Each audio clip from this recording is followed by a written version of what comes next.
3-4 വർഷങ്ങൾക്ക് ശേഷമാണ് ഒരു ദുഃഖവെള്ളിയാഴ്ച എൻ്റെ സ്വന്തം ഇടവകയായ കോട്ടപ്പുറം പള്ളിയിൽ കൂടുന്നത്. അങ്ങനെ ഇന്നലെ പള്ളിയിലെ ശുശ്രൂഷയൊക്കെ കഴിഞ്ഞ് കഞ്ഞി കുടിച്ചുകൊണ്ട് നിൽക്കുമ്പോൾ എൻ്റെ അടുത്ത്, ഞാൻ ഒത്തിരി കാലമായി അദ്ദേഹത്തെ കണ്ടിട്ട്, എൻ്റെ ഒരു സുഹൃത്ത് വന്നു. ഒരുപാട് കാലമായി പുള്ളിയെ കണ്ടിട്ടും എന്നെ പുള്ളി കണ്ടിട്ടും. യാദൃശ്യമായി കണ്ടപ്പോഴുള്ള ആ ഒരു സന്തോഷം പങ്കുവയ്ക്കുന്നതിനിടയിൽ ഞാൻ പുള്ളിയോട് ചോദിച്ചു, ഇവിടെ ആര് ജയിക്കുമെന്ന്. രാഷ്ട്രീയമൊക്കെ ഞങ്ങളുടെ ചർച്ചയിൽ വന്നു. ഒരു നിമിഷം ചിന്തിച്ചിട്ട് പുള്ളി പറഞ്ഞു, പെട്ടെന്നങ്ങ് പറയാൻ പറ്റില്ല, എന്നാലും ഐഷ പോറ്റിയുടെ പ്രവർത്തനം ചിട്ടയായി നടക്കുന്നു. പ്രചാരണ കോലാഹലങ്ങളോ അധികമൊന്നുമില്ല. ഐഷ പോറ്റിയെക്കുറിച്ച് പരിചയപ്പെടുത്തണ്ടല്ലോ. 15 വർഷം MLA ആയിരുന്നു.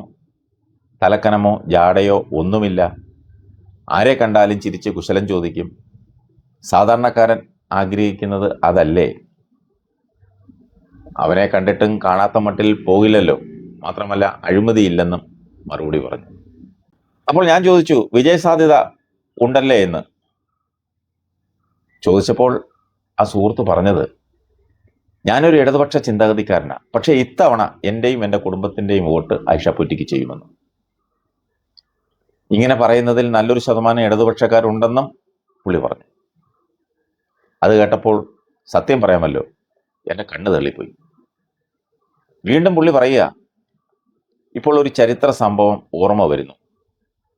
ഇന്ത്യയിലെ കമ്മ്യൂണിസ്റ്റ് പാർട്ടിയുടെ സ്ഥാപകനും കമ്മ്യൂണിസ്റ്റ് ഇന്റർനാഷണലിൻ്റെ വൈസ് ചെയർമാനുമായിരുന്ന MN റോയ്, അദ്ദേഹം ലെനിനുമായി കൂടിക്കാഴ്ച നടത്തുന്നു. ലെനിൻ ചോദിച്ചു, നിങ്ങളുടെ നാട്ടിലെ ഗാന്ധി ആളെങ്ങനെയാണെന്ന്. MN റോയുടെ മറുപടി, ഗാന്ധി ഒരു പിന്തിരിപ്പനാണ്, പക്ഷേ ജനങ്ങൾ മുഴുവൻ അയാളോടൊപ്പമാണ്. അപ്പോൾ ലെനിൻ്റെ മറുപടി, ജനങ്ങളൊപ്പമുള്ളപ്പോൾ ഒരാൾക്കും പിന്തിരിപ്പനാകാൻ കഴിയില്ല.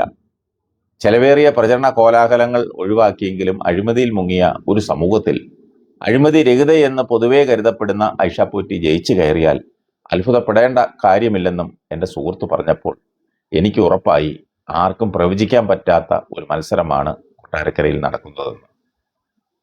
ഏതായാലും നമുക്ക് കാത്തിരിക്കാം.